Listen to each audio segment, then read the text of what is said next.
As hopes are raising for a possible Israel Hezbollah ceasefire agreement,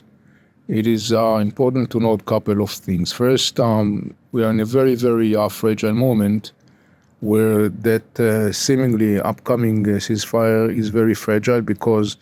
we could expect an increasing or intensification of shooting from Hezbollah, mostly as an attempt of Hezbollah to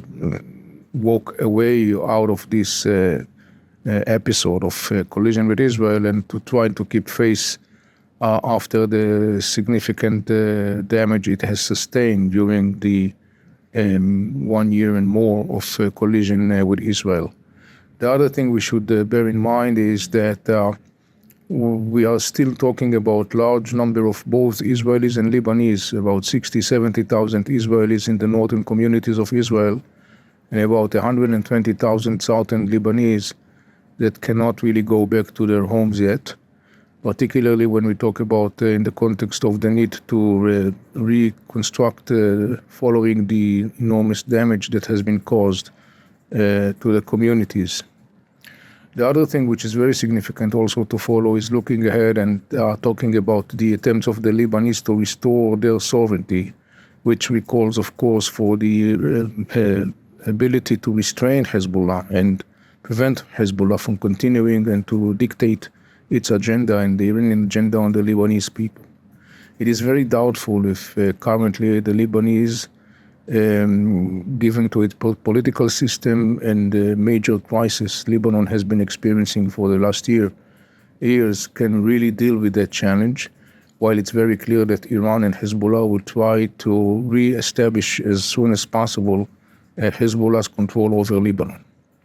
In that regard, we should also notice the issue of the shipment of arms from Iran to Lebanon. According to the reports, as part of the understanding between Israel and the United States, Israel will be able to continue and to intercept those shipments, particularly crossing through the area from Syria to Lebanon. All in all, we are looking at a very fragile arrangement that has a lot of holes, sort of speaking. The current situation, it's clear that first Hezbollah has been significantly weakened, yet Hezbollah continued to play a significant role. And the big question, of course, is whether are we expecting down the road the scenario of Hezbollah re-strengthening itself, rebuilding its power, hence leading almost inevitably to a next round, which will be much more severe, or are we looking at a process that Hezbollah's ability to continue and to dictate its agenda and the Iranian agenda on Lebanon, if that ability has been significantly restrained following the collision with Israel. A key factor in that regard will be the Western powers, and particularly the upcoming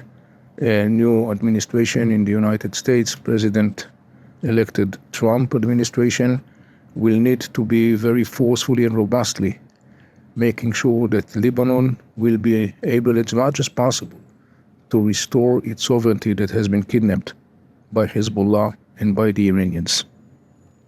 Thank you for watching.